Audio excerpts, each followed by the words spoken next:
Sa paanan ng kabundukan ng Sariaya, Quezon, nakatayo ang isang bahay na yari sa pinagtagpi-tagping yero at kahoy. Mula rito, tuwing madaling araw, may isang dalagang may bitbit na basket ng tinapa at kasabay na may kargang galon ng tubig. Siya si Rowena Lopez, 20 anyos, mahirap ngunit masikhay at puno ng pangarap sa kabila ng mundong puno ng pagsubok. Rowena, huwag mong kalimutan yung gatas ni Totoy ha? Sigaw ng kanyang amang si Mang Resty habang hinihila ang ulingan sa gilid ng bahay. Opo tay, isasabay ko na sa paghatid ko ng tinapa kay Aling Berta. Sagot ni Rowena habang binubuhat ang basket na halos kasing bigat niya. Hindi tulad ng ibang kabataan sa kanilang lugar, si Rowena ay hindi na nakakalaro. Bata pa lamang siya ay namulat na sa responsibilidad. Iniwan sila ng ina sa murang edad na atakihin sa puso habang naglalako ng tinapa sa palengke. Mula noon, siya na ang tumayong ina sa 3 mas nakababatang kapatid. Si Totoy na 3 taon, si Elena na 9 at si Jomar na 12 anyos. Pero hindi lang kabuhayan ang pinagsusumikapan ni Rowena. Isa siyang iskolar sa isang lokal na pamantasan sa bayan. Salamat sa isang NGO na nagbibigay ng scholarship sa mga kabataang mahihirap, ngunit masisipag. Sa umaga'y tindera, sa tanghali estudyante, at sa gabi tagapag-aruga. Kuya Jomar, pakigawa nga ng assignment ni Elena ha. Huwag mo na siyang utusan. Ikaw na ang mas matanda. Sabay abot ni Rowena ng tinapay para sa mga kapatid.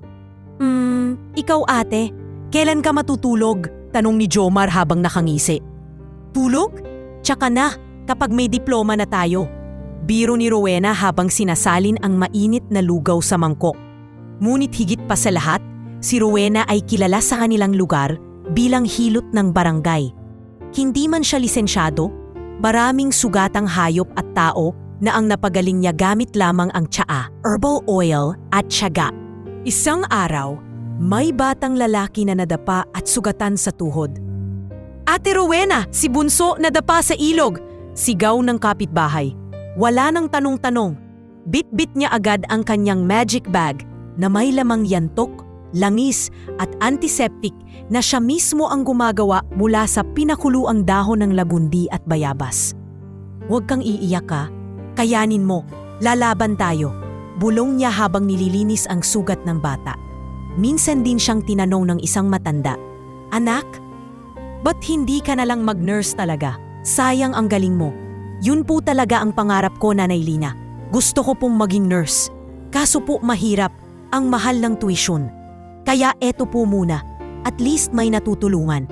Malungkot ngunit matatag niyang sagot. Kada semestre, laging problema ang matrikula.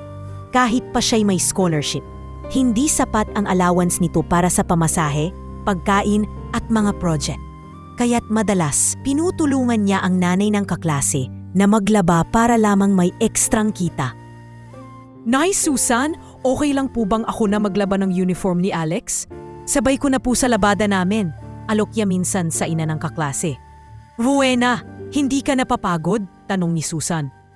Napapagod po, pero hindi sumusuko. Sa kabila ng lahat, hindi siya nagrereklamo. Sa gabi, habang tahimik ang buong bahay at tulog na ang mga kapatid, saka siya kukuha ng librong pinaglumaan at babasahin ito gamit ang lamparang langis. Sa isang sulok ng kanilang dingding ay may nakadikit na larawan ng isang nurse na may hawak na stethoscope. Kupas na sa tagal, ngunit malinaw pa rin ang mga salitang nakasulat. Walang pangarap ang imposible. Maraming gabi na halos nakatulog na siya sa gitna ng pagbabasa. Ngunit tuwing umaga, gigising pa rin siyang may ngiti. Kahit gutom at pagod. Isang gabi habang siya'y naglalakad pauwi mula sa klase, nadaanan niya ang isang sugatang tuta sa gilid ng kalsada. Basa ito sa ulan at nanginginig. Agad niya itong pinulot at nilagay sa bayong, sabay sinilungan sa ilalim ng waiting shed. Tiis lang maliit, hindi kita pababayaan. Bulong niya habang pinupunasan ng tuta ng sariling panyo. Doon niya naalala ang sarili. Isang nilalang na iniwan, pinilit lumaban, at piniling tumulong kahit kailan ay walang inaasahang kapalit.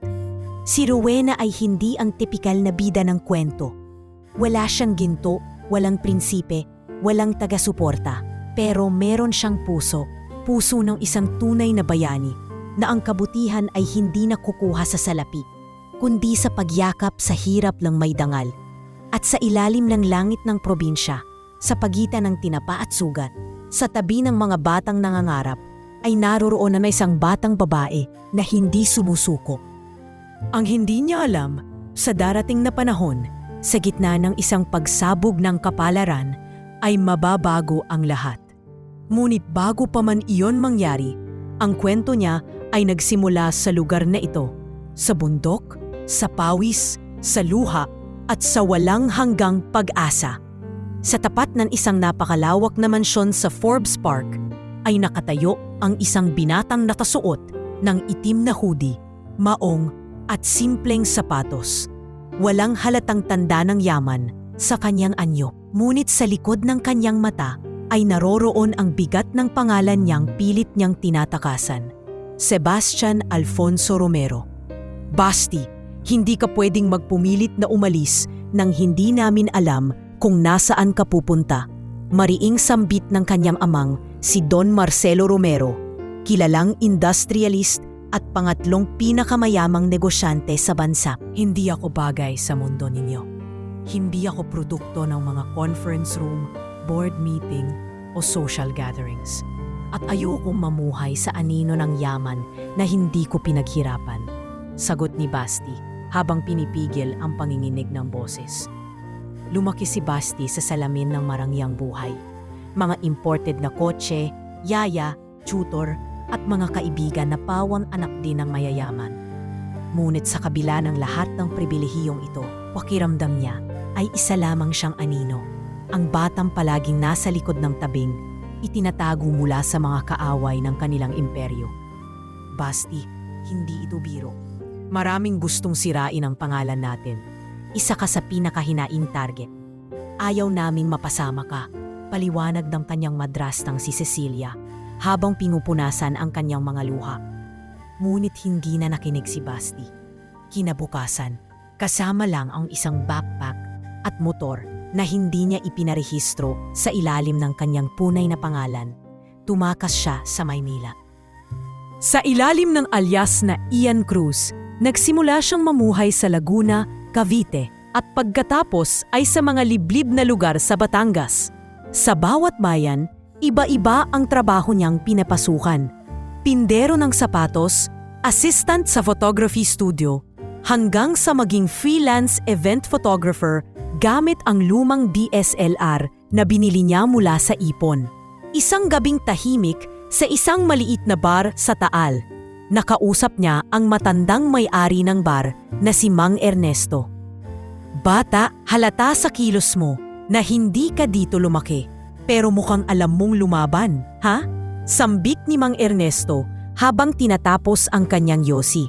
Hahanap lang po ako ng lugar kung saan hindi ako kilala. Gusto kong mamuhay bilang ako, hindi bilang pangalan ng tatay ko. Sagot ni Ian. Lalaki kang wala sa comfort zone? Ayos yan, pero ingat. Hindi lahat ng naghahanap ng katahimikan ay nakakatagpo nito. Minsan, gulo ang nakakasalubong mo. Tila paalala iyon ng tadhana. Dahil kahit malayo na siya, hindi pa rin siya ligtas. May mga taong alam ang tungkol sa kanya. Mga dating tauhan ng kanilang korporasyon. Mga kaibigang alam ang sikreto at mga kalabang gustong pagbagsakin ang pamilyang Romero.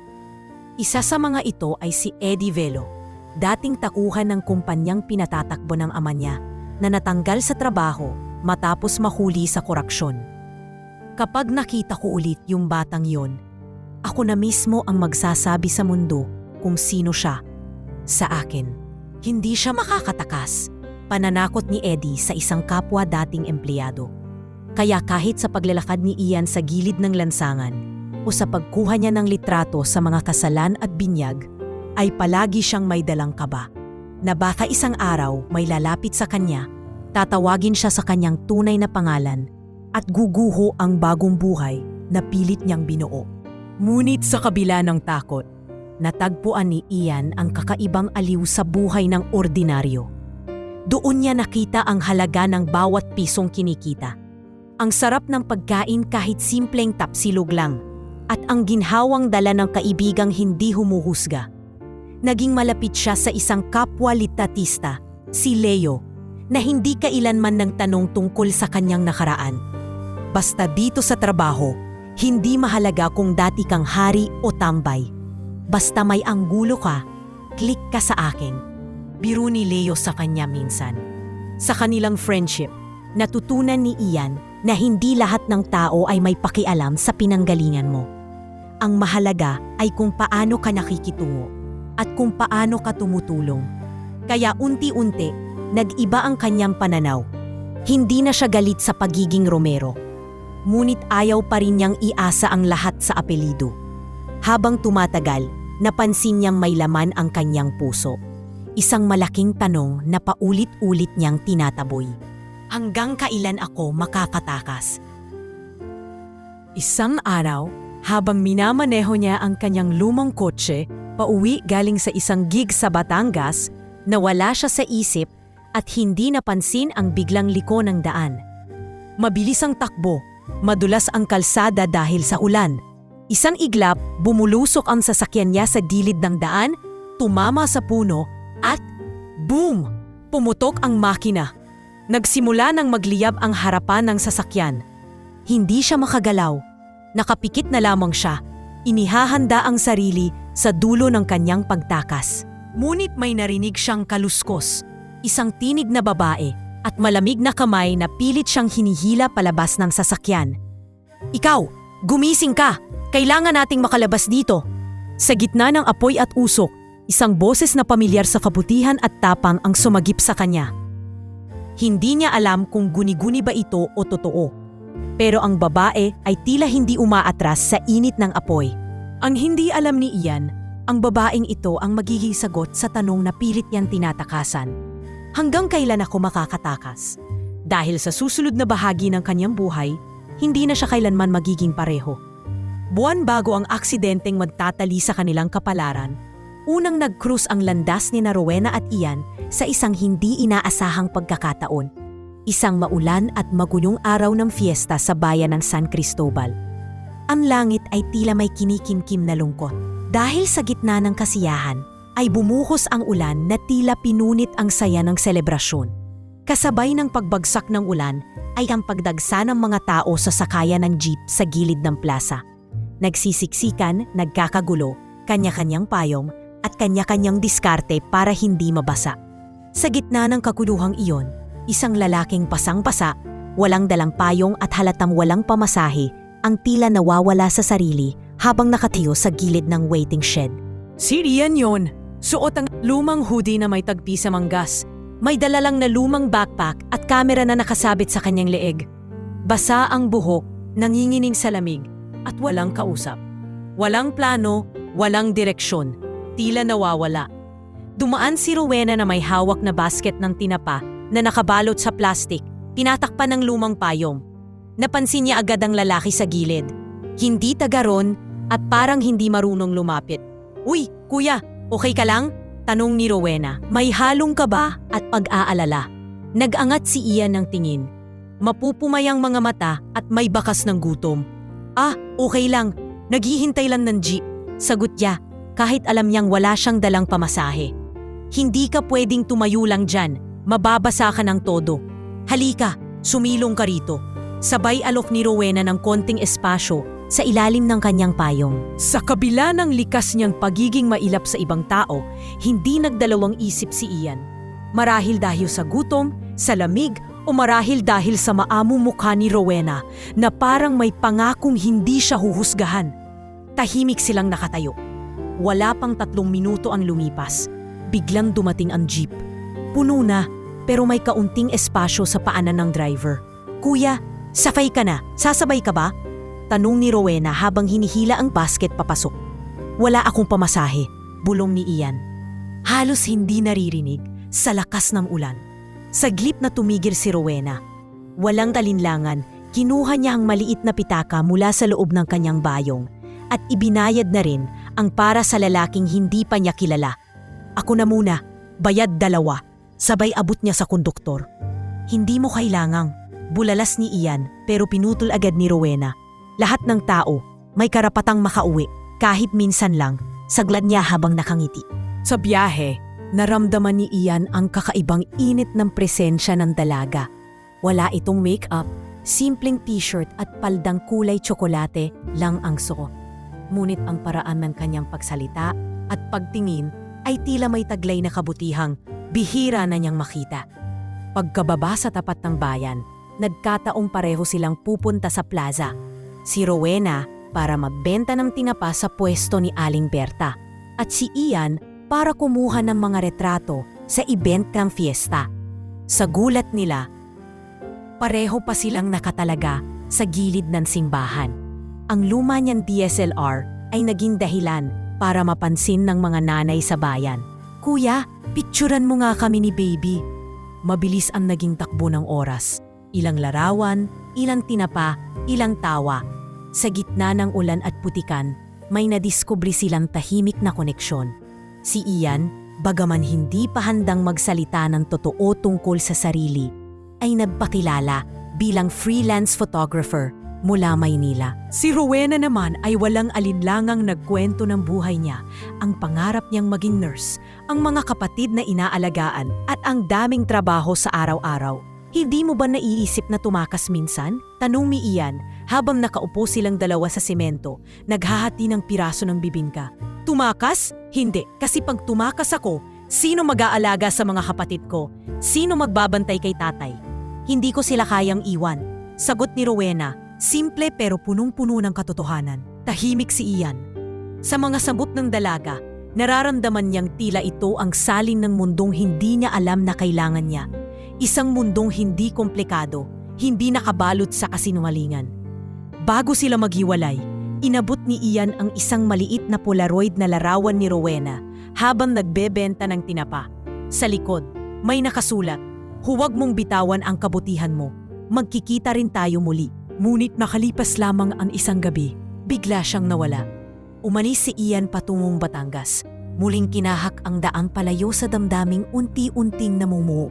Hindi pa siya handa. Hindi pa siya buo.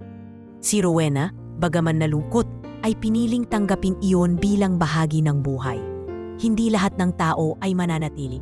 Pero sa ilang oras nilang magkasama, nakatanim na sa kanyang alaala ang isang lalaking basang-basa sa ulan, ngunit may matang naghahanap ng direksyon tulad niya. Hindi pa nila alam noon, pero ang saglit na tadpong iyon sa gitna ng ulan, ang simpleng pag-alok ng payong, at ang mga titig na puno ng kabiguan at pagtasa, iyon ang magiging binhi ng pag-ibig na susubukin ng panahon, ng katotohanan at ng apoy mismo ng kapalaran. Madaling araw sa isang malamig na kalsada sa Batangas. Ang mga ilaw ng poste ay malabo, nagkikislapan sa bawat patak na ulan, na hindi pa rin tumitigil mula pa kagabi. Wala masyadong dumadaang sasakyan sa highway. Tahimik, tila walang buhay. Maliban sa isang lumang kotse na humaharurot sa kalsadang madulas at paliko-liko. Sa loob nito, si Ian, kilala sa tunay niyang pangalan bilang Sebastian Romero, ay abalang-abala sa pagmamaneho habang tila may hinahabol na alaala. Nasa isip niya ang mga mata ni Rowena, ang payong na ibinahagi sa kanya, ang tinapang iniluwal ng hirap, at ang ngiting hindi naghahanap ng kapalit. Ilang linggo na ang nakalipas mula sa kanilang pagkikita sa fiesta, pero hindi mawaglit sa isip niya ang dalaga. Isang parte sa kanya ang gustong bumalik at sabihin ang totoo. Ang gustong aminin na siya'y hindi si Ian, kundi ang anak ng isang bilyonaryong piniling takbuhan ang mundo ng pera. Ngunit ang kabila naman sa kanya, ang mas lumang bahagi ng kanyang pagkatao ay nagsasabing, hindi mo siya karapat-dapat. Hindi siya para sa mindong magulo at puno ng kasinungalingan mo. Nagdesisyon siyang bumiyahe paalis, patanay, para iwan muli ang isa pang kabanata ng kanyang buhay na muntik na namang mag-ugat. Ngunit sa isang kalyeng basa at pakurba, sa pagitan ng bundok at bangin, may isang matalim na liko. Hindi niya agad napansin. Skrrrt! Nawala siya sa kontrol. Tumilapon ang sasakyan, bumangga sa isang malaking punong kahoy, at agad na nagsimulang magbuga ng usok ang makina. Sa loob, Si Ian ay walang malay. May sugat sa ulo, ang kamay niya'y natagpas ng kaunti ng basad na salamin, at ang seatbelt niya ay kasalukuyan nagsasalba sa kanya mula sa bangin sa kabila ng kalsada. Tumitibok pa rin ang puso niya, ngunit ang apoy ay nagsisimula na sa ilalim ng makina. 1, 2, 3 minutong katahimikan. Isang pagputok ng langis. Isang tilamsik ng apoy. At bigla may naglalakad sa putikan, may dalang flashlight, may nakapulupot na kapote. Si Rowena. Galing siya sa volunteer work ng rural clinic sa kalapit na barangay at pauwi na sana gamit ang shortcut na yon. Hindi inaasahang maglalakad siya dahil nasiraan ng sinasakyang tricycle sa gitna ng ulan. Sa halip na mainis, pinili niyang umuwi na lang kahit putik ang daraanan.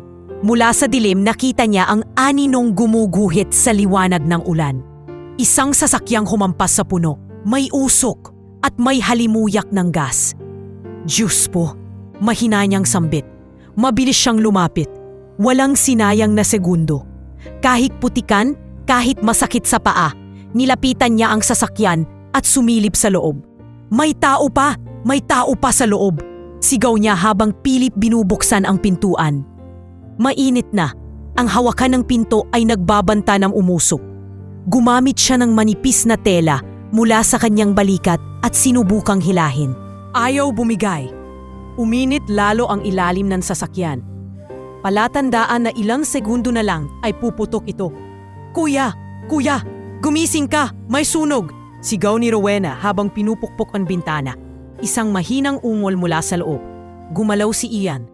Napatingin siya, ngunit hindi pa rin malinaw ang paningin. Rowena? Mahinang sambit niya tila panaginip. Huwag ka munang magsalita. Kailangan nating makalabas dito. Walang makitang matigas na bagay si Rowena, kaya ginamit niya ang bakal na bahagi ng flashlight at binasad ang maliit na salamin. Pinasok ang kamay, sinabayan ng hila sa lock at sa wakas, bumukas ang pinto. Mabilis niyang hinila si Ian sa braso, lumalaban sa bigat ng kanyang katawan. Sira ang tuhod ni Ian at halos di na siya makatayo. Ngunit hindi bumitaw si Rowena. Boom! Pagkarating nila sa gutter, biglang sumabog ang kotse.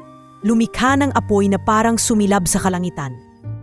Natumba si Rowena at si Ian ay naitulak niya palayo sa pinakaapoy. Rowena, anong ginagawa mo dito? Bulong ni Ian habang halos wala sa ulirat. Walang tanungan, buhay ka, yun ang mahalaga.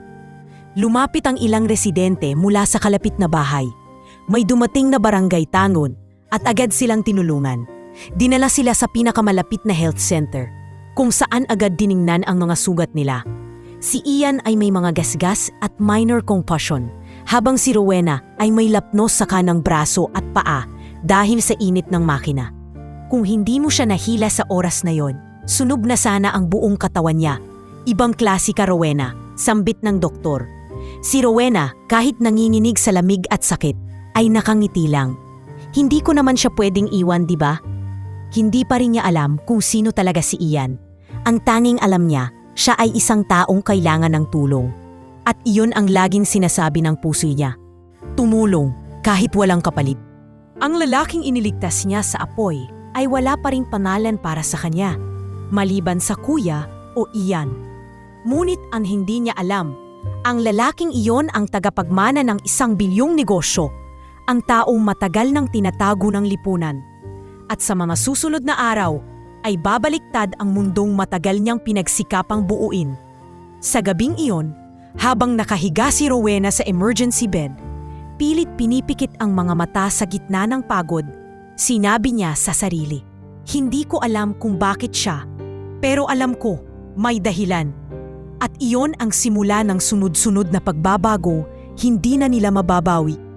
2 araw ang lumipas mula sa sunog sa highway, ngunit para kay Rowena, tila lumipas lamang ang isang mahabang gabi. Sa loob ng maliit na ward ng barangay ospital sa Batangas, nakaupo siya sa gilid ng kama. May benda ang kanyang kanang braso at bahagyang pilay sa binti. Pero kahit masakit ang katawan, mas inaalala niya ang kalagayan ng lalaking iniligtas niya. Ate Rowena, stable na raw po siya, bungad ng isang nurse na may dalang gamot.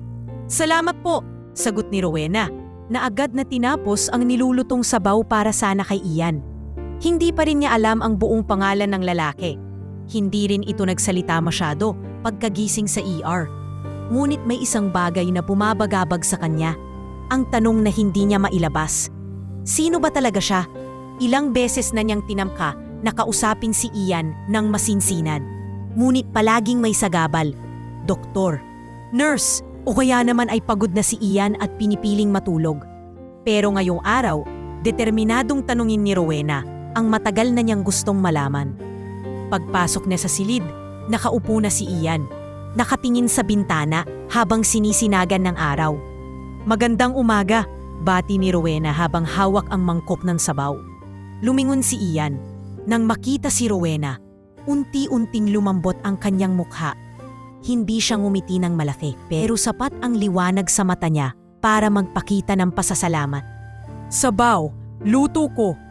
Medyo maalat yata pero mas mainit kaysa sa mga tanong na iniwasan mo sa akin. Sabay lagay ni Rowena ng mangkok sa ibabaw ng lamesita. Napangiti si Ian. Sorry kung hindi pa ako masyadong makausap. Nalilito pa rin ako hanggang ngayon. Okay lang, pero sana ngayon, malinaw na ang ulo mo kahit konti. Sagot ni Rowena habang nauupo sa tabi niya. Tahimik muna silang dalawa. Wala ni isa man sa kanila ang nagmadali.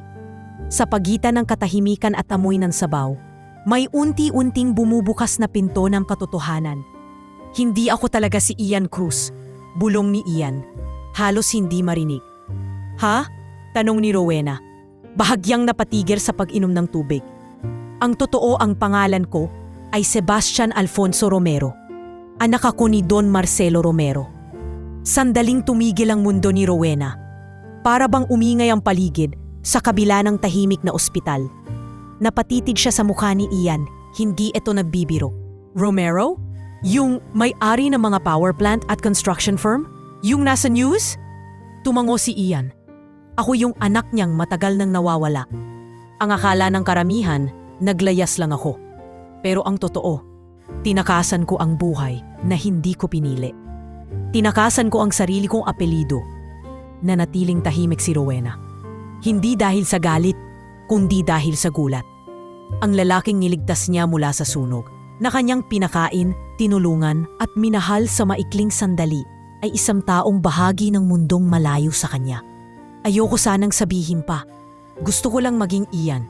Gusto ko lang maging ako. Pero hindi ko kayang hindi mo malaman. Lalo na matapos ang ginawa mong pagligtas sa akin, dagdag ni Ian. Bakit mo ko piniling sabihin ngayon? Tanong ni Rowena. Hindi pa rin lubos makapaniwala. Dahil dapat mo malaman. Dahil hindi ako mapalagay na ang nagligtas sa akin, ang taong handang masugatan para lang mailabas ako sa nagliliyab na kotse, ay pinili kong lokohin. Tahimik ulit si Rowena. Umikit siya ng bahagya at huminga ng malalim. Huwag mo akong tingnan na parang hindi na kita kilala, Rowena. Pakiusap ni Ian. Hindi ko alam kung paano. Hindi ko alam kung paano huhugutin sa isip ko yung Ian na tinulungan ko sa ulan, sa fiesta at sa putik. At ibalot siya sa katauhan ng isang Sebastian Romero. Sagot niya, diretso, ngunit hindi galit. Pero alam mo kung anong mas malinaw? Sa akin kaysa sa pangalan mo, dugtong ni Rowena. Lumingon kay Ian. Anong malinaw? Mahina niyang tugon. Na kahit simo ka pa, hindi mo tinanggihan ang sabaw ko. Ngumiti si Rowena, isang ngiting puno ng pagkabigla, pangunawa at unti-unting pagtanggap. Napatawa si Ian, halos may luha sa gilid ng kanyang mata. Sarap kasi talaga. Matapos ang pagtapat ni Ian, pinili ni Rowena na manatili sa tabi niya bilang kaibigan. Hindi pa niya alam kung paano niya tatanggapin ang lahat, lalo na ang pagkakaibang mundo nila. Pero isa lang ang malinaw, hindi pera ang nagligtas kay Ian, kundi puso. Kinabukasan, dumating ang convoy ng mga itim na SUV sa harap ng ospital. Lumabas ang mga bodyguard at kasunod nila ay si Don Marcelo Romero. Mataas ang kilay, tikom ang bibig, pero may pag-aalala sa mata. Ikaw si Rowena? Tanong ng matandang lalaki. Opo, maraming salamat sa ginawa mong kabayanihan. Hindi ko alam kung paano kami makakabawi sa'yo. Huwag niyo po akong suplian ng pera. Agad na sagot ni Rowena. Hindi ako humihingi ng kapalit. Ginawa ko lang ang tama. Tumango si Don Marcelo. Ngunit ang hindi pa alam ni Rowena, hindi lahat sa paligid ng Romero ay magiging kasing bait ng matandang iyon. May mga matang nakatingin sa kanya ngayon. Mata ng mundo ng mayayaman. Mata ng mga taong hindi kailanman tatanggap ng isang tulad niya. At sa paglabas niya ng ospital, dala ang kanyang basket at tapang, isang bagong yugto ng buhay ang bubuksan. Hindi na siya basta dalagang tagabundok. Siya na ang babaeng nadligtas sa tagapagmana ng imperyo. Matapos ang ilang linggo mula nang magtapat si Ian at magbukas ang kanyang tunay na pagkatao, nagsimula nang maramdaman ni Rowena ang bigat ng mundo ngayon ay tila nauugnay na sa kanya. Sa isang tahimik na kalsada sa bayan, sa likod ng kanyang maliit na tindahan, naramdaman niyang may mga mata siyang minamasdan. Mga mata ng mga tao na hindi nagnanais ng kanyang pag-angat. Isang hapon habang siya ay naglalako ng tinapa sa palengke, isang lalaki ang lumapit sa kanya. Hindi siya pamilyar, ngunit ang hitsura ng lalaki ay hindi maitatangging may kaugnayan sa isang makapangyarihan. Nakatayo siya sa harap ng kanyang tindahan. Ang mga matay may halong pagnanasa at galit. "Rowena Lopez, ikaw ba?" tanong ng lalaki, na may pahiwatig ng pangungutya sa kanyang tono. "Opo, ako po iyon," sagot ni Rowena, hindi nagtatago ng alinlangan. "Alam mo ba kung sino ka ngayon?" Patuloy ng lalaki habang tinitingnan siya mula ulo hanggang paa. "Hindi ko po maintindihan ang ibig niyong sabihin," sagot ni Rowena, naguguluhan. Nagpakilala ang lalaki bilang Vicente Madrigal, isang lawyer na konektado sa mga negosyo ng pamilya Romero. Ayon sa kanya, nagsimula ng magduda ang mga board members ng Romero Group sa pagkakakilanlan ni Rowena. Sa kabila ng mga tulong at kabutihang ginawa ni Rowena, may mga tao sa paligid na nag-uugnay sa kanyang pangalan sa tunay na tagapagmana ng pamilya. "Bakit ka ba nandyan sa buhay ng anak ni Don Marcelo?" tanong ni Vicente, habang ang kanyang mga mata ay tila nang huhusga. Nagulat si Rowena sa tanong ng lalaki. Alam niya na malaki na ang nagbago sa buhay ni Ian mula nang malaman niya ang kanyang tunay na pagkatao. Ngunit hindi siya handa sa mga ganitong uri ng tanong. "Hindi ko po alam kung anong relasyon ninyo kay Ian, pero siya po ay tinulungan ko dahil sa kabutihang loob. Hindi ko po siya tinulungan para makilala siya bilang anak ni Don Marcelo," sagot ni Rowena. Pilit na nilalabanan ang kaba sa kanyang dibdib. "Mag-ingat ka, Rowena," sagot ni Vicente, ngumingisi ng bahagya. "Dahil hindi lahat ng tao sa pamilya Romero ay magiging maayos sa'yo. Hindi mo ba alam na ikaw ay parte na ng isang masalimuot na laro? Hindi lahat ng bagay sa paligid ni Ian ay malinis." Pagkatapos ng insidenteng iyon, naramdaman ni Rowena na nagsimula ng magbago ang lahat sa kanyang paligid. Ipinagpatuloy pa rin niya ang kanyang buhay, ngunit may mga di inaasahang pangyayari na nagsimulang mangyari. Isang araw, habang siya ay naglalakad pa uwi galing sa kanyang maliit na klinika, bigla siyang hinarang ng isang pamilyar na mukha. "Siya nga ba?" tanong ng lalaki. Tinuturo ang isang paper na nakabalot sa plastic. "Isa ka ba sa mga tauhan ni Vicente?" tanong ni Rowena, tahimik ngunit may halong pangamba. Ang lalaki ay hindi sumagot, ngunit iniabot ang paper. Habang binabaybay ni Rowena ang papel, isang larawan ang tumambad sa kanyang mata. Siya at si Ian, magkasama sa fiesta, magka-holding hands, at may mga kapwa-tao sa paligid. Matapos ang sunog na insidente, iniwasan na ng ilang board members si Ian.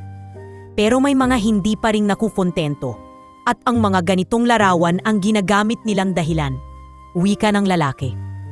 Gusto nilang itigil na ang lahat ng koneksyon mo kay Ian. Dagdag pa niya habang tinutuklas ang galit na nabubuo sa mata ni Rowena. Napaduntong hininga si Rowena. Hindi niya na alam kung anong klaseng laro ang nangyayari. Pero isang bagay lang ang sigurado siya. Ang pamilya ni Ian ay hindi papayag na makita siya sa mundong iyon. "Maaari mo bang ipaliwanag ito sa akin?" Panong ni Rowena sa lalaki. Ngunit sa hindi inaasahang pagkakataon, siya'y nilapitan na ng ibang tao. Mamakakilala ni Vicente na hindi pwedeng mapagkamalian. Ilang mga tao ang may hawak na baril. Ngunit hindi ito ipinalabas sa labas ng kanilang mga bag. Ang warning ay malinaw, Rowena. Wika ng isa sa kanila, seryoso at galit na. Hindi mo kayang pumasok sa mundong ito nang walang pagsubok. Kung patuloy mong itinanggi si Ian, ikaw at ang pamilya mo ang magiging sagabal sa negosyo. Kung ayaw mong may mangyaring masama sa inyo, layuan mo siya. Dagdag pa ni Vicente habang lumalapit. Dahil sa mga banta, nagmadali si Rowena na umalis. Ngunit hindi niya maiwasang mag-isip. Nagkakaroon na ng epekto ang kanyang kabutihang loob kay Ian, ngunit hindi para sa lahat ng tao. Ang mga mata ng mga may-ari ng negosyo at ang mga taong konektado sa pamilya ni Ian ay nagsimula ng maghanap ng mga paraan upang hadlangan siya. Hindi siya iniwasan, kundi pinipilit pa niyang pigilan. Kinabukasan, habang naglalakad siya papuntang palengke, nafatagpo siya ng isang lihim na sulat na iniwan ng isang hindi kilalang tao. Hindi niya alam kung sino ang nagbigay nito, ngunit alam niyang ito ay galing sa mga tao na nakamasid sa kanya. Sinimulan na niyang makita ang mas malalim na pagnanasa na dulot ng yaman ng pamilya ni Ian. Ngunit sa kanyang puso, hindi siya tumitigil sa pagiging tapat sa mga pangarap at pagnanais na magpatuloy sa isang buhay na malaya mula sa mga kalupitan ng mga tao sa paligid ni Ian. Hindi siya papayad na ang magandang simula ng kanilang kwento ay magtatapos sa pagkatalo. Matapos ang mga banta, pilit na iniiwasan ni Rowena ang mga mata ng mga tao mula sa mundo ni Ian. Hindi na niya matukoy kung ang mundo ba niya ngayon ay puno ng kabutihan o puno ng takot. Ang simpleng buhay na kanyang kinagisnan ay nagsimulang mabura, pinalitan ng mga pag-aalalang hindi niya kayang hawakan mag-isa. Isang araw, habang naglalako siya ng tinapa sa palengke, nakatanggap siya ng tawag mula sa isang hindi kilalang numero. "Hello, Rowena," wika ng lalaki sa kabilang linya. Ang boses ay malalim at malamig. "Ano ko ang kailangan ninyo?" tanong ni Rowena, kinakalma ang sarili. "Ikaw ba ang nagligtas kay Ian Romero?" tanong ng lalaki. Mabilis na tumibok ang puso ni Rowena. "Ano po pakialam ninyo?" sagot niya, pilit na pinipigilan ng kaba. "Wala akong pakialam sa personal na buhay mo, Rowena. Pero ang nangyari sa kanya ay hindi katulad ng mga kwento sa pelikula. Gusto ko lang ipaalam sa'yo na wala kang ligtas na hindi magbabayad," wika ng lalaki. "Anong ibig niyang sabihin?" tanong niya. Na yun ay hindi na maikakaila ang kaba sa kanyang boses. "Ang mundo ng Romero ay mas malupit kaysa sa alam mong meron ka. Ang simpleng kabutihang loob na ginawa mo, yun ang magiging dahilan ng iyong downfall." Saglit na huminto ang lalaki at inihulog ang mga salita. "Pinipilit nilang gawing kalaban ka, Rowena, at magsimula pa lang yan. Pumili ka, tulungan mo sila o mawalan ka ng lahat." Hindi na tinapos ni Rowena ang tawag. Ibinaba niya ang telepono at dahan-dahang umupo sa gilid ng kalsada. Hindi niya na kayang tanggapin na ang simpleng tulong ay magdadala sa kanya ng panganib. Hanggang saan ang kakayanin niyang gawin para kay Ian? Handa na ba siyang harapin ang mga epekto ng tulong na ipinagkaloob niya? Hindi na siya nakatulog ng gabing iyon. Sa buong maghapon, nag-isip siya ng mga hakbang na pwede niyang gawin. Paano kung tama nga ang sinasabi ng lalaki? Paano kung ang pagbabalik ni Ian sa buhay niya ay hindi na isang simple masayang pag-ibig, kundi isang malupit na laro ng paghihiganti at negosyo? Kinabukasan, nagsimula na ang mga pagbabago. Hindi lang si Rowena ang naging target ng mga kalaban ng Romero Group. Pati ang kanyang pamilya ay pinanghihimasukan na. Isang araw, nang siya'y naglalakad pa uwi galing sa isang maliit na barangay health center, nakita niyang nasusunog ang bahay nila. Walang nakasaksi sa nadanap, ngunit may mga bakas ng sasakyan na hindi kayang takasan ng mga mata ng isang tapat na kapitbahay. "Rowena, may nagsabog ng gasolina. Hindi ko alam kung anong nangyari," sabi ng matandang kapitbahay na si Aling Lina habang tinuturo ang mga bakas sa kalsada. Mabilis na lumuhod si Rowena sa gilid ng bahay. Ang mga mata ay puno ng takot at galit. Ang munting tahanan na siyang sumuporta sa kanya at sa kanyang mga kapatid, naging abo na lamang sa isang iglap. Sa gitna ng sakit, isang bagay ang hindi niya kayang pakawalan, si Ian. Pinilit niyang tawagan siya, ngunit hindi ito sumagot. Pumunta siya sa pinakamalapit na telepono at tinawagan ang kanyang numero. Muling umingay ang linya. "Hello, Rowena? Bakit hindi mo ako tinulungan?" Tanong ni Ian nang sumagot siya sa kabilang linya. "Hindi ko na kayang maghintay. Tinutukso na nila ang pamilya ko. Halos magising si Rowena. Kailangan ko ng tulong mo." "Hindi ko alam kung paano kita matutulungan, Rowena. Pero hindi kita pababayaan. Magtulungan tayo simula ngayon." Narinig ni Rowena ang paghingi ng tulong mula sa kanyang ama at mga kapatid. Tumakbo siya patungo sa barangay hall. Ngunit ang mga mata ng mga tao ay tila walang malasakit. Nagsimula nang magsalita ang mga tao sa bayan. Pati si Aling Berta, ang may-ari ng tindahan kung saan siya nagtitinda ng tinapa, ay nagsimulang kumalat ang tsismis na baka si Rowena ang dahilan ng pagnanakaw sa kanilang negosyo at yaman. Dahil sa lahat ng nangyari, hindi na kayang ipago ni Rowena ang kanyang nararamdaman. Puno siya ng takot, ng galit, at higit sa lahat, ng kalungkutan. Pinili niyang humarap kay Ian at tanungin ang lahat ng mga tanong na hindi niya kayang sagutin sa sarili niyang isip. "Bakit hindi mo sinabi sa akin, Ian?" tanong ni Rowena habang nakatayo sa harap ng malaking mansyon ng Romero. "Bakit ako na lang ang nagbabayad ng lahat ng pagkakamali mo?" "Hindi ko alam kung anong magiging epekto ng lahat ng ito, Rowena," tugon ni Ian. "Pero isa lang ang alam ko. Hindi ko kayang mawalan ka. At kung ano man ang kailangan mo, nandito ako." Hindi naging madali ang pagdedesisyon ni Rowena. Sa bawat araw na lumilipas, mas tumitindi ang mga banta at mga pagsubok na sumasalubong sa kanya. Ngunit sa kabila ng lahat ng iyon, isang bagay ang nanatiling buo. Ang pagmamahal na nakugat sa kabutihang loob at hindi matitinag sa anumang yaman o kapangyarihan. At doon, sa harap ng Romero Mansion, nagpasya siyang lumaban. Hindi lamang para kay Ian, kundi para sa pamilya at sa mundong hindi nakikita sa mga mata ng mga may-ari ng negosyo. Ang mundong puno ng hirap pero may pag-asa pa. Ang mga araw ni Rowena sa Batangas ay nagsimula ng magbago. Mula nang masunog ang kanilang bahay at matanggap ang mga banta mula sa mga tao ng pamilya Romero, hindi na siya matigil sa kanyang isipan.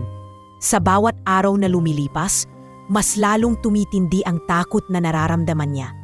Takot hindi lang para sa kanyang sarili, kundi lalo na para sa kanyang pamilya. Habang siya ay nagsasagawa ng mga volunteer medical missions sa mga kabarangay, hindi maalis ang mabigat na pakiramdam ng banta na patuloy na lumalapit sa kanila.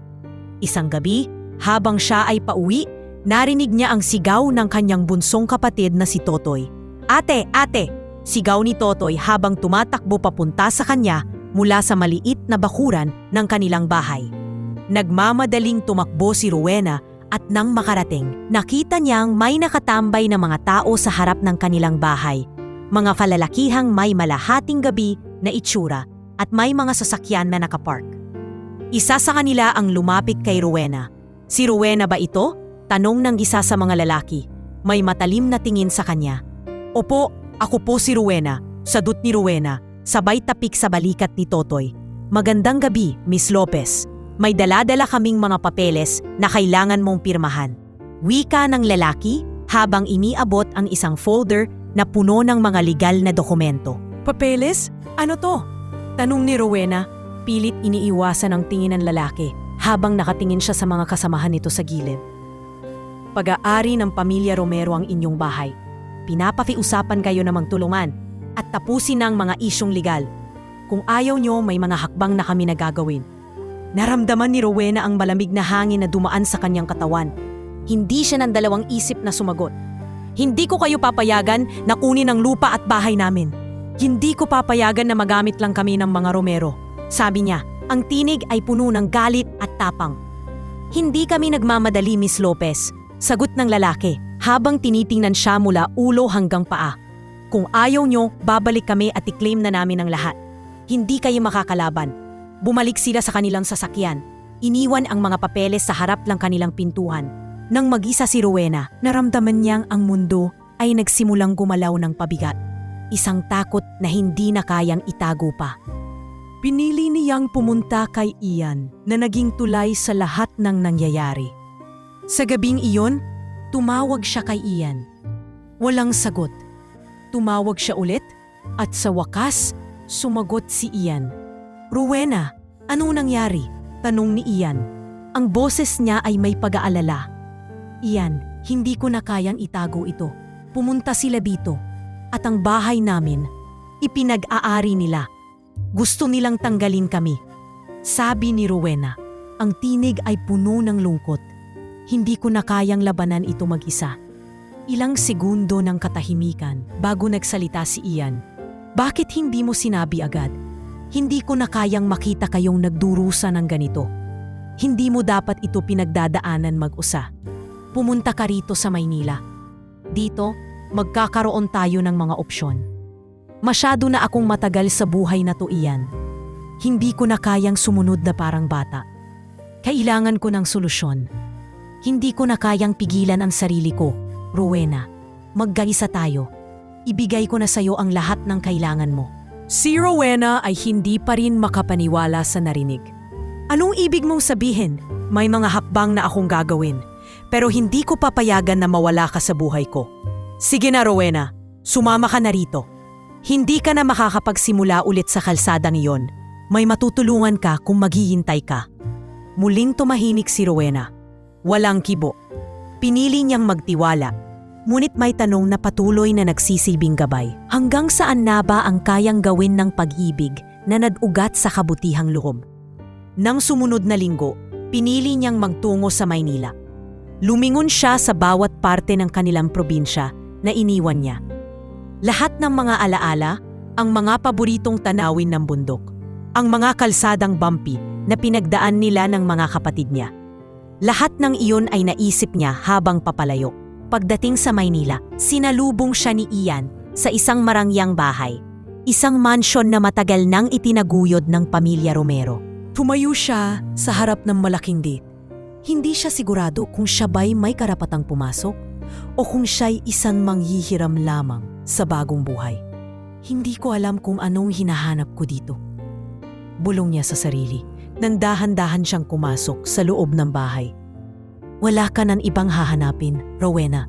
Itinagkakatiwala ko sa iyo ang lahat. Kung anuman ang magiging takbo ng buhay natin, magsimula tayo rito." Wika ni Ian habang tinitingnan siya ng may kabiguan at pag-asa. Ngunit sa kabila ng malalaking sala, mamahaling kagamitan, at walang katapusang alok na tulong, naramdaman ni Rowena na ang mundo ng mga Romero ay puno ng kabuntot na responsibilidad. At masakit mang aminin, hindi siya sigurado kung anong uri ng buhay ang kayang itaguyod sa ilalim ng mga mata ng lahat ng tao sa paligid niya. Sa isang gabi ng silaw ng buwan, habang magkasama silang nakaupo sa malaking sala, sinabi ni Rowena, "Ian, may mga bagay na hindi ko kayang tanggapin. Gusto ko ng buhay na mas simple. Gusto ko ng buhay na wala akong ibang pinapaligiran kundi ang mga mahal ko sa buhay." Niyakap siya ni Ian, hindi nagsalita, pero alam niyang magkasama silang haharap sa mga darating na hamon. Ngunit sa kabila ng lahat ng pagbabago, isang bagay ang sigurado. Ang pagmamahala nila ay magsisilbing gabay upang malampasan ang lahat ng pagsubok na darating.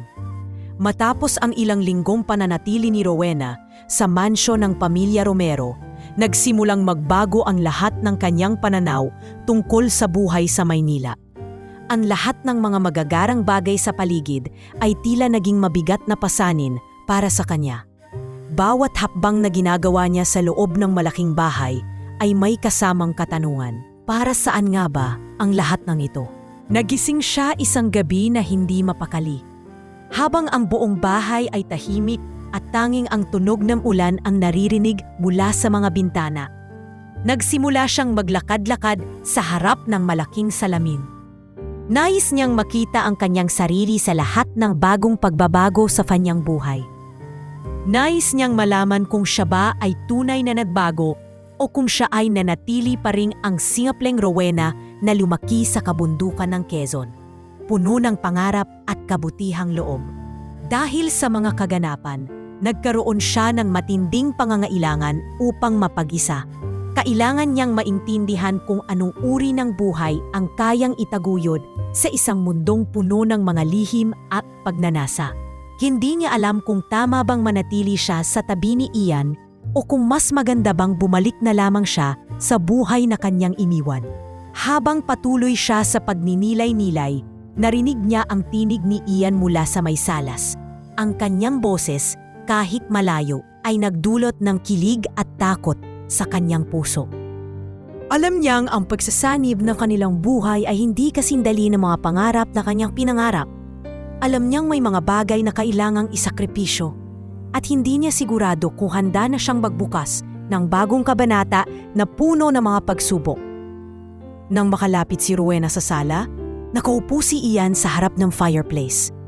Ang mga mata ay nakatingin sa apoy.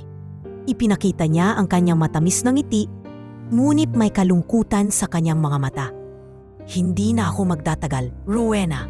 Gusto ko na sanang ayusin natin ang lahat, pero ang mga tao sa paligid ko, mga taong hindi ko kayang kontrolin, ay patuloy na lumalapit sa atin. Gusto ko ring ayusin ito, Rian, sagot ni Rowena na may kalungkutan sa boses. Pero alam mo, hindi lahat ng bagay ay masosolusyonan sa pamamagitan ng pera o yaman. Hindi ko alam kung kaya ko bang maging bahagi ng mundo ito, Ian. Hindi ko alam kung tama bang magpatuloy ako dito. Ang mga salita ni Rowena ay nagkaroon ng timbang sa puso ni Ian. Ang kanyang pangamata ay nadlalaman ng halong pasakit at pag-unawa. Alam ko, Rowena, hindi ko rin alam kung anong mangyayari sa atin. Hindi ko alam kung paano ko gagawin ito nang hindi nasasaktan ka. Pero ang alam ko, wala akong ibang gustong kasama kundi ikaw. Si Rowena ay tahimik lamang, tumitig sa mga mata ni Ian. Ipinapakita niya sa kanya ang bawat pangarap na hindi pa natutupad. Ngunit pati na rin ang takot na natutunan niyang itago sa loob ng kanyang puso. Ang takot na baka, sa kabila ng lahat ng pagmamahal at kabutihang loob, siya pa rin ang magbabayad ng mga pagkakamali ng mga nakaraan. Kung magsisimula tayo ng bago, sabi ni Rowena, kailangan ko ring malaman kung saan ko kayang ilagay ang sarili ko. Hindi ko alam kung kaya ko bang magsimula sa isang buhay na hindi ko alam ang katotohanan. Bawat galak ko ay nasasaktan. Bawat hakbang ko ay may tanong. Walang pwedeng magtakda sa atin, Rowena, sagot ni Ian habang tinitingnan siya ng may seryosong mga mata. Walang kahit sino man sa paligid ko ang makakapigil sa ating dalawa. Hindi ko na kayang makita kang nagdududa pa. Tahimik na bumangon si Rowena at lumapit kay Ian. Ian, hindi ko kayang gawin ito mag-isa. Kung mananatili tayo, dapat tayong maging handa. Dapat tayong magbukas ng mga bagong pagkakataon. Hindi lang para sa'yo, kundi para sa akin. Hindi ko kaya ang mundong ito na magkasama tayo, ngunit hindi tayo magkasama sa ating mga pangarap. Ian, kahit na may kabiguan sa kanyang mata, ay nagkaroon ng isang malalim na pag-unawa. Alam niyang mas malaki ang mga pagsubok na susubok sa kanilang relasyon. Pero may mga bagay na hindi kayang palampasin at isang bagay na nakatadhana para sa kanila, ang pagmamahal na hindi mapapaalis. Hindi ako aalis, Rowena. Magkasama tayo sa hirap at ginhawa, wika ni Ian habang iniabot ang kamay. Kung mangyari man ang lahat ng ito, babangon tayo at magsasama sa bawat hakbang. Si Rowena ay dahan-dahang tinanggap ang kamay ni Ian. Ang mga mata ay puno ng pag-aalinlangan. Ngunit sa kabila ng lahat ng iyon, may isang bagay na nagbabalik sa kanya. Ang mamasalita ni Ian, ang mga mata niya at ang pagkahulog ng kanyang puso ay nagsimulang magbigay ng liwanag. Nang gabing iyon, habang sila ay magkasama sa ilalim ng malamlam na mga ilaw ng salamin, napagtanto ni Rowena na hindi nila kayang magtagumpay ng mag-isa. Ngunit sa pagtanggap nila sa bawat pagkatalo at tagumpay, sa kabila ng mga lihim at pagsubok, nagkaroon sila ng isang matibay na pagkakabigkis. Ang pangako nilang magsimula ng bago at magtulungan kahit sa kabila ng lahat ng hadlang. Sa huling saglit ng gabi, habang ang mga ulap ay dumaan sa langit, si Rowena at Ian ay magkasamang nagpasya. Hindi ko alam kung anong mangyayari, Ian, pero magkasama tayo sa bagong buhay na ito. Hindi na natin kailangan pa ng ibang tao, Rowena. Basta't ikaw at ako sapat na. Sagot ni Ian. Sa gabing iyon, ang kanilang mga puso ay nagsumpaan, isang sumpa ng pagmamahal at pangako sa kabila ng lahat ng pagsubok. At bagaman ang kanilang mundo ay puno pa rin ng mga panganib at pagsubok, natutunan nilang yakapin ito ng magkasama. Ang mga araw ay patuloy na lumipas, at habang ang mga gabi ay tahimik at malamig, ang mga araw ay puno ng alalahanin. Si Rowena at Ian ay magkasama sa kanilang bagong buhay, ngunit ang mga pagsubok ay patuloy na sumasalubong sa kanilang landas.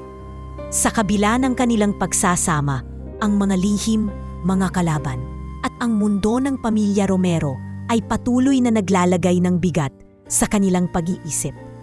Isang araw, habang si Rowena ay naglalakad pa uwi mula sa isang volunteer medical mission sa isang barangay sa malapit, nakatanggap siya ng isang tawag mula sa isang hindi kilalang numero. Nang sumagot siya, narinig niya ang isang malalim na boses mula sa kabilang linya. "Rowena, alam mo ba kung anong nangyayari sa buhay mo ngayon?" Tanong ng boses, puno ng banta at pagnanasa. "Anong ibig mong sabihin?" Tanong ni Rowena, may kabang sumisilip sa kanyang mga mata. "Alam mo na, hindi mo ba alam na ang iyong pagiging bahagi ng mundo ng mga Romero ay may kalakip na presyo? Hindi mo ba alam na habang tinutulungan mo si Ian, patuloy mong pinapalalim ang mga problema ng pamilya mo?" Tahimik na pinakinggan ni Rowena ang boses sa kabilang linya. Hindi siya nagbigay ng sagot, ngunit alam niyang ito ang mga banta na matagal na niyang nararamdaman. Hindi siya ang uri ng tao na papatalo o tatanggap na lamang ng takot. Pero paano kung hindi niya kayang labanan ang mga ito mag-isa? Kung ipagpapatuloy mo ang relasyon mo kay Ian, Rowena, maghanda kang mawalan ng lahat. Hindi lang ang pamilya mo, kundi pati ang iyong mga pangarap. Ang boses ay nagpatuloy, tila nagsasabi ng mga bagay na alam na ni Rowena. Agad niyang binaba ang telepono at tinanong ang sarili. Handa ba siyang talikuran si Ian at ang lahat ng magagandang bagay na nagsimula sa kanilang dalawa? Handa ba siyang magpatuloy sa buhay na walang takot o kailangan niyang sumuko sa mga banta ng mundo sa paligid nila? Hindi siya nagsayang ng oras. Dinala ni Rowena ang mga tanong sa puso at nagdesisyon na dumaan sa mansion ng mga Romero upang makipag-usap kay Ian. Hindi na siya kayang nagpatuloy nang hindi nakikita ang kabuuan ng kanilang laban. Nang dumating siya sa harap ng mansyon, naroon si Ian, nakatayo sa veranda. Ang mga mata ay puno ng kabuntuan. "Rowena," wika ni Ian, habang iniabot ang isang envelope sa kanya. "Ito ang lahat ng dokumento na kailangan nating ayusin. Matapos ang mga banta sa atin, hindi ko kayang maging tahimik na lang. Kailangan nating maghanda. Hindi ko kayang magpatuloy na may mga tanong na hindi ko nasasagot." Sagot ni Rowena. Ang boses ay matatag ngunit puno ng takot. "Gusto ko sanang magpatuloy sa buhay ko, ngunit hindi ko alam kung saan ako pupunta. Kung ako lang kaya ko pa, pero pamilya ko Ian, sila ang pangunahing dahilan kaya ako nag-aalangan." "Naiintindihan ko, Rowena," sagot ni Ian, kanyang boses ay matamlay. "Hindi ko kayang makita kang maghirap. Kung ang pagiging bahagi ko ng mundo ng mga Romero ay dahilan ng mga banta sa iyong buhay, gusto ko sanang alisin ang mga hadlang na ito." "Alam mo bang hindi ganun kadali ang lahat, Ian?" tanong ni Rowena. "Bakit hindi mo sinabi sa akin na ikaw ang magiging dahilan ng lahat ng ito? Na ang buhay ko ay magiging bahagi ng malaking laro ng negosyo at kapangyarihan?" "Hindi ko kayang itago pa sa iyo ang totoo," sagot ni Ian. Ang mga mata ay puno ng kabiguan. "Hindi ko kayang maging parte ng laro ng pamilya ko. Pero ikaw ay parte na ngayon ng mundo ko, Rowena. Hindi ko kayang mawala ka." Sa mga sandaling iyon, naiintindihan ni Rowena na hindi pa rin sapat ang mga salitang sinabi ni Ian. Ang kanilang buhay ay hindi simpleng kwento ng pag-ibig. Ang buhay nila ay puno ng mga paghihirap at sakripisyo. Hindi siya pwedeng magtakip ng mga mata sa mga realidad na bumangon mula sa kaharian ng yaman at kapangyarihan. Ang buhay na tinatahak natin, Ian, ay hindi ganun kadali. Ang mga kalaban natin, hindi lang mga taong hindi kilala, Kasama sa laban na ito, ang pamilya mo, ang mga negosyante, ang mga taong gustong kontrolin tayo. Hindi kayang magtago ni Rowena ng mga alalahanin sa kanyang mga mata. Bakit hindi mo kami protektahan, Ian? Hindi ko kayang magpatuloy ng walang tapang. Si Ian, naguguluhan, ay yumakap kay Rowena. Sana'y alam ko kung paano ko ito ayusin, Rowena. Hindi ko alam kung paano ko kayang labanan ang mga kalaban na patuloy na sumusubok na kontrolin ang ating buhay. Pero ang isang bagay lang ang sigurado sa akin, hindi kita pababayaan. Hindi ko kayang makita kang nagdurusa. Ilang minuto ng katahimikan ang dumaan habang yakap-yakap ni Ian si Rowena. Ang mga tanong at takot ay patuloy na umiikot sa isip ni Rowena. Ngunit sa kabila ng lahat ng ito, naramdaman niya ang isang bagay na matagal niyang hinihintay. Ang pagkakaroon ng tapang upang magsimula muli, magpatawad at magsanib puwersa para sa isang mas magaan na buhay. Kung hindi ko kayang lumaban mag-isa, Ian, handa akong magtulungan tayo, sabi ni Rowena habang nakatingin kay Ian. Ang pagmamahal ko sa iyo ay nagsimula sa pagtulong. Kung magsisimula tayong muli, gusto ko ay magsimula tayo sa isang bagong pag-asa, hindi sa takot o sa mga lihim. Ngumiti si Ian, isang ngiti ng pagkilala at pag-unawa. Magkasama tayo, Rowena.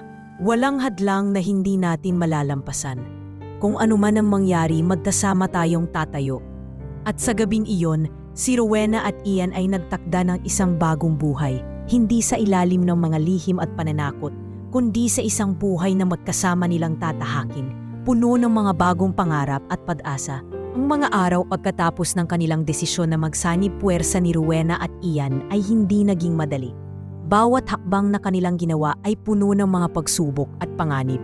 Ngunit sa bawat hakbang, nagsimula silang magtiwala sa isa't isa at matutunan ang tunay na kahulugan ng pagmamahal at sakripisyo. Isang linggo pagkatapos ng kanilang matinding pag-uusap, nagsimula silang magplano kung paano nila haharapin ang mga kalaban na patuloy na naninira sa kanilang buhay. Si Ian, na nagiging higit na seryoso at determinado, ay nagpasya na makipag-ugnayan sa mga abogado ng pamilya Romero at i-clear ang mga hindi pagkakaunawaan na nagiging dahilan ng mga banta kay Rowena.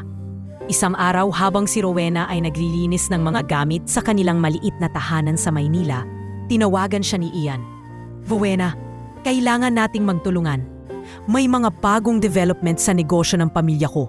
Kung hindi natin ito haharapin, baka magpatuloy pa ang paninira sa atin. Wika ni Ian sa telepono. Bakit hindi ko pa naririnig ang mga pagbabago na yun, Ian? Tanong ni Rowena, bahagyang aligaga. Bakit hindi mo sinabi sa akin agad? Hindi ko alam kung anong mangyayari pa, Rowena. Pero ang isa lang ang sigurado, hindi kita kayang iwan. Sagot ni Ian, ang boses ay puno ng pagpapakumbaba. Magtulungan tayo at harapin natin ang lahat ng ito. Hindi ko na kayang magpatuloy sa buhay na ito, Ian. Kung lahat ng tao ay hahadlang sa atin, pamilya ko, ikaw, ang ating relasyon, lahat ng ito ay binabawi nila. Sagot ni Rowena, ang kanyang boses ay malungkot, ngunit matatag. Hindi ko papayagan na mangyari yan. Huwag mo iparamdam sa sarili mo na ikaw lang ang nag-iisa. Kailangan kita.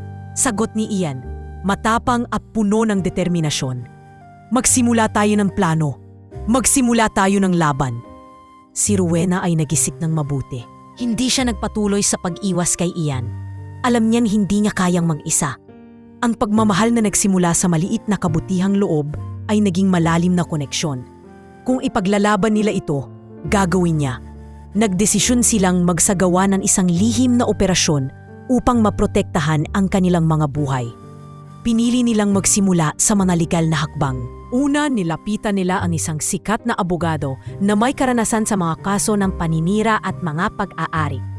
Tinulungan sila nitong mag-file ng mga legal na hakbang upang maprotektahan ang kanilang relasyon at ang kanilang pamilya mula sa mga kasong bintang na ipapataw ng mga kalaban nila. Hindi tayo titigil hanggat hindi natin nakikita ang katotohanan na ang pamilya ko ay hindi dapat kontrolin ang buhay natin. wika ni Rowena habang hawak ang mga dokumento. Nandyan kami ni Ian, Rowena. Hindi ka na mag-iisa, sagot ng abogado, isang matandang lalaki na may malasakit sa kanilang sitwasyon. Sa bawat hakbang na ginagawa nila, mas lalong lumalakas ang kanilang mga kalaban. Isang araw, isang biglaang pag-atake ang dumating sa kanila. Mga taong hindi pwedeng iwasan. Nagpakita ang mga taong may hawak na kapangyarihan sa negosyo at inatake sila sa pamamagitan ng paninira sa mga proyekto ng pamilya ni Ian. Muling dumating ang isang gabi na puno ng tensyon at si Rowena, natatakot sa mga kasunod na hakbang ng kanilang laban, ay naglakad papunta sa isang parke upang mag-isip. Habang nakaupo siya sa isang bench, ang kanyang mga mata ay napako sa mga ilaw ng kalsada at sa mga bituin sa langit. Si Ian ay dumating, dala ang mga dokumento ng kanilang susunod na hakbang. Agad siyang umupo sa tabi ni Rowena at tinitigan ito. Alam ko, Rowena, na hindi madali ang lahat ng ito. Simula ni Ian, pero kailangan natin ng tapang. Kung wala tayo sa isa't isa, paano nating malalampasan ito? Kailangan nating magsanib puwersa. Rowena ay nagsimulang magdahan-dahan magsalita. Ang hirap, Ian, ang mga kalaban natin. Hindi lang basta negosyo. Hindi nila tayo susukuan hanggat may paraan silang makontrol tayo. Ilang beses ko na rin naramdaman yan. Sagot ni Ian, ang matay puno ng pangarap at takot. Ngunit alam ko, sa dulo ng laban na ito, tayo ay magtatagumpay. Dahil hindi lang sa mga dokumento o pera ito. Ang pagmamahal natin at ang laban natin para sa tamang desisyon ay magbibigay sa atin ng lakas. Nag-isip si Rowena. Sa kabila ng lahat ng takot, ang mga salitang iyon ay naling lakas niya. Sa mga sandaling iyon, nakaramdam siya ng tapang. Ang kanilang pagmamahal ay hindi natitinag at kaya nilang harapin ang anumang pagsubok. Handa na silang magsimula ng bagong laban. Hindi ko na kayang bumalik sa dating buhay ko, Ian, wika ni Rowena, habang tinatanggap ang mga dokumentong hawak ni Ian. Pero alam ko, ang buhay ko ay magbabago. Dahil sa ating dalawa. Magkasama tayo sa lahat ng laban, Rowena. Sagot ni Ian, hindi tayo magpapaapi, magkakaroon tayo ng mas maliwanag na bukas. Habang ang mga ulap ay nagsimulang mag-alis ng mga huling patak ng ulan, si Rowena at Ian ay nagsumpaan ng isang bagong laban. Hindi lang laban para sa sarili nilang pagmamahal, kundi laban para sa tamang pagpapasya. Laban para sa kanilang pamilya, laban sa mga kalaban ng katotohanan. Ang mga araw ng paghahanda at pag-iwas sa mga kalaban ay tila natapos na. Ngunit sa kabila ng mga hakbang na kanilang ginawa, si Rowena at Ian ay hindi pa rin ligtas mula sa mga lihim na nagmumula sa pamilya ni Ian. Mga lihim na masakit, masalimuot at hindi kayang takasan. Habang ang kanilang pagmamahal ay nagpapatuloy sa kabila ng lahat ng pagsubok, ang mga kalaban sa paligid nila ay patuloy na gumagalaw sa likod ng mga pinto, naghihintay ng pagkakataon upang pabagsakin sila. Isang gabi, habang si Rowena ay naglalakad pauwi mula sa trabaho, nakatanggap siya ng isang lihim na mensahe mula sa isang hindi kilalang numero. Rowena, kailangan mong malaman ang totoo. May isang tao sa paligid mo na hindi nagsasabi ng buong katotohanan. May mga lihim na itinatago at malapit nang lumabas ang lahat. Lumingon-lingon siya sa paligid. Tinitingnan ang bawat anino na tila sumusubok magtago sa dilim ng gabi. Hindi siya sigurado kung ang mensahe ay isang babala o isang banta. Ngunit isang bagay ang sigurado sa kanyang isipan. Hindi niya kayang itago ang mga tanong na tumatakbo sa kanyang utak. Sa kabila ng mga pangarap na magkasama sila ni Ian sa isang mas magaan at mas maliwanag na buhay, hindi niya pa rin kayang limutin ang mga kalaban na patuloy na sumusubok sa kanilang relasyon. Isang araw, nagdesisyon si Rowena na magtanong ng direkta kay Ian. Nasa isang tahimik na restaurant sila nang magkasama. Ang ambience ay puno ng init ng ilaw at amoy ng masasarap na pagkain. Ngunit ang mga mata ni Rowena ay puno ng katanungan at takot. Ian, wika ni Rowena, may mga lihim ka ba na hindi mo pa sinasabi sa akin? Hindi ba't ang mundo mo ay puno ng mga palihim? Anong mga bagay ang ipinagtait mo sa akin? Paano ko malalaman kung ang laban na tinatahak natin ay hindi magdadala sa atin ng pagkatalo? Si Ian ay tumigil sa pagkain. Ang mga mata niya ay nagdadalang alang. Nag-alis siya ng titig sa kanya, ngunit hindi ito tumalikod. Inihinga niya ang malalim na hinga at nagbigay ng isang seryosong sagot. Rowena, may mga bagay na mahirap sabihin. Hindi ko kayang itago pa sa'yo ang lahat ng lihim. Pero ang mga desisyon ko, ang mga bagay na ginawa ko noon ay may dahilan. Ipinagpaliban ko ang pag-aamin dahil sa takot na mawalan ka, dahil sa takot na mawalan tayo. Ang aking mundo ay hindi kasing simple ng iniisip mo. Nararamdaman ko na may itinatago ka pa.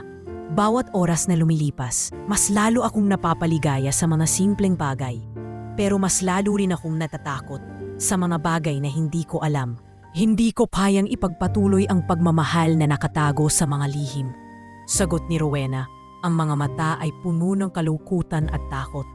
Si Ian, bagamat may takot sa kanyang mata, ay hindi na kayang itago pa. May isang tao sa pamilya namin na may malalim na koneksyon sa mga kalaban ko. Ang mga hindi pagkakaunawaan sa negosyo at ang mga lihim ng nakaraan ay nagkaroon ng epekto sa relasyon natin. Hindi ko kayang ipaliwanag sa iyo lahat ng detalye.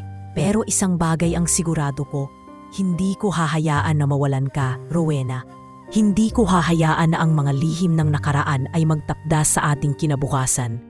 Ngunit hindi pa rin nakontento si Rowena. Ang mga tanong ay patuloy na umaaligid sa kanyang isipan. Kung nagiging mahirap ang kanilang laban, paano pa kaya ang mga darating na pagsubok? Si Rowena, bagamat matapang at puno ng pag-asa, ay hindi pa rin makapaniwala sa mga ito. Kahit pa sa mga simpleng araw nila ni Ian. May mga araw na siya ay napapagod at nanghihina. Hindi sila nagkibo ng ilang minuto. Tinitingnan ni Rowena si Ian, ang mga mata ay puno ng mga hindi masabi-sabing tanong. Alam niyang si Ian ay may pinagdadaanan, ngunit ang mga lihim na ito ay nagsisilbing pader sa pagitan nilang dalawa. Sa bawat sagot ni Ian, may mga bagong tanong na sumulpot. Hindi na siya sigurado kung ang laban na tinatahak nila ay nagiging matatag o mahihirapan silang magtagumpay. Nang gabing iyon, nagdesisyon si Rowena na magsimula ng bagong hakbang upang mapagtanto ang katotohanan. Hindi siya aalis, ngunit pipiliin niyang matutunan ang lahat ng dapat niyang malaman. Ang pagmamahal nila ni Ian ay hindi dapat umasa lamang sa lihim. Dapat itong tumayo sa tapang at pag-unawa. Nagpunta siya sa isang lugar na madalas nilang dalawan-dalawa, ang isang maliit na kafe sa gitna ng Maynila. Dito nila unang nakilala ang isa't isa, at dito din nila naisip ang kanilang mga pangarap. Ngunit sa gabing iyon, ang mga pangarap na iyon ay tila nagiging malabo, habang ang mga lihim na tinatago ni Ian ay nagsimula nang magbukas sa kanya. Hindi ko kayang buhayin ang isang relasyon na puno ng mga lihim, Ian, wika ni Rowena. Gusto ko ng tapang, ng honesty. Kung magsasama tayo, dapat ang lahat ay malinaw. Si Ian, bagamat malungkot, ay nagsimula na ring tanggapin ang mga kamalian ng kanyang nakaraan. Hindi na siya makatanggi pa. Rowena, magkasama tayo sa lahat ng laban. Hindi ko na kayang itago pa ang lahat. At kung anuman ang mangyari, ikaw pa rin ang pipiliin ko. Ang mga sinabi ni Ian ay nagbigay ng bagong lakas kay Rowena. Hindi na siya magtatanong pa, hindi na siya mag-aalangan. Alam niyang sa kabila ng lahat ng lihim at pagsubok, may isang bagay na hindi magbabago, ang pagmamahal nila sa isa't isa. Ang mga araw na lumipas mula nang mag-usap sila ni Ian ay nagbigay kay Rowena ng isang bagong pananaw sa buhay. Ang kanilang pagmamahal ay nagiging matatag. Ngunit sa kabila ng mga pagsubok at lihim na sumubok sa kanilang relasyon, hindi pa rin ligtas ang kanilang mundo sa mga kalaban na patuloy na sumusubok na pahirapan sila. Ngunit sa huling pagkakataon, nagdesisyon si Rowena na hindi na niya hahayaang ang mga lihim at takot ang magtakda ng kanyang kapalaran. Alam niyang hindi nila kayang labanan ang lahat ng ito mag-isa. Ang mundo ni Ian at ang mga pagnanasa ng pamilya Romero ay puno ng panganib, ngunit hindi sila susuko. Dahil nagpasya silang magsanib puwersa at magtulungan para magtagumpay. Habang ang mga araw ay patuloy na lumilipas, ang mga banta at paninira ay patuloy na dumating. Isang araw, habang si Rowena ay naglalakad papunta sa isang tindahan upang bumili ng mga gamot, nakatagpo siya ng isang hindi inaasahang pagkakataon. Isang matandang babae na may daladalang bag na puno ng mga dokumento ang lumapit sa kanya. "Miss Lopez, may kailangan ka bang malaman?" tanong ng matandang babae. Ang mukha ay puno ng kabiguan at takot. Nagulat si Rowena, ngunit hindi niya rito tinanong. "Ano po ang ibig ninyong sabihin?" tanong niya, hindi sigurado kung ito ay isang pagpapanggap o isang banta. Si Ian, alam mo ba ang buong kwento ng pamilya Romero? Alam mo ba na ang mga lihim ay may malalim na ugat na hindi mo kayang malaman? Tanong ng matandang babae habang tinitingnan si Rowena mula ulo hanggang paa. "Hindi ko po alam ang lahat. Hindi ko po alam ang mga bagay na tinatago nila." Sagot ni Rowena, ang kanyang mga mata ay puno ng pagtataka at pagkabahala. Si Ian, hindi siyang iniisip mo siya. May mga bagay siya na hindi mo pa kayang tanggapin. Sagot ng matandang babae habang binibigyan si Rowena ng isang envelope na may mga dokumento. Nagtagal si Rowena sa pagtingin sa envelope. Bago pa siya makapagsalita, ang matandang babae ay mabilis na naglakad palayo. Naiwan si Rowena na naguguluhan sa mga dokumentong nasa kanyang mga kamay. Pinili niyang bumalik sa bahay ni Ian upang magtanong tungkol sa mga dokumento.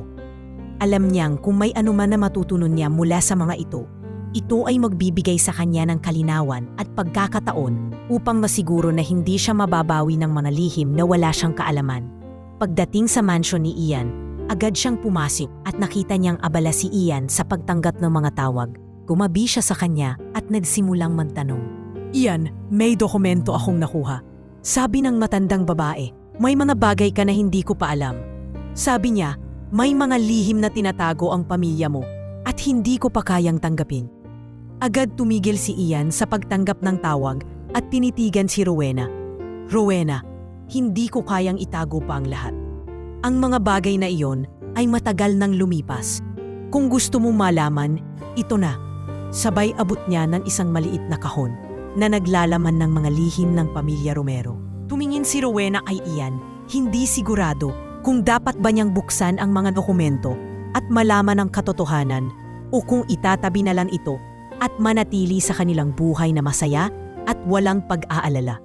Ngunit sa kabila ng kanyang takot, binuksan niya ang kahon at inilabas ang mga dokumento. Ang mga papel ay may mga pangalan, mga kontrata, mga transaksyon at mga lihim na nagbukas ng kanyang mga mata. Alam niyang ang mga taong nagtatago sa likod ng lahat ng ito ay hindi basta-basta. Ang mga negosyo at proyekto ng pamilya Romero ay may mga lihim na magpapabagsak sa kanila kung hindi nila haharapin ang mga ito. Ian, ito ba ang dahilan kung bakit ang pamilya mo ay patuloy na sumusubok na kontrolin ang lahat? Tanong ni Rowena. Ang boses ay puno ng galit at kalungkutan. Iyan ang dahilan, Rowena. Hindi ko kayang itago pa sa iyo ang lahat ng ito. Ang mga negosyo ng pamilya ko ay may mga itinatagong lihim na may malalim na ugat. At ang mga tao na kumokontrol sa mga proyekto na iyon ay hindi nag-atubiling gamitin ang anumang paraan upang makuha ang gusto nila. Ang pamilya ko ay may mga kasunduan na hindi ko kayang iwasan, sagot ni Ian. Ang boses ay puno ng kalungkutan. Hindi na natin kayang magtago pa. Hindi ko kayang magpatuloy na may mga lihim na ito, Ian. Sabi ni Rowena, habang pinupunasan ang mga luha sa kanyang mga mata. Kailangan natin ng kalayaan.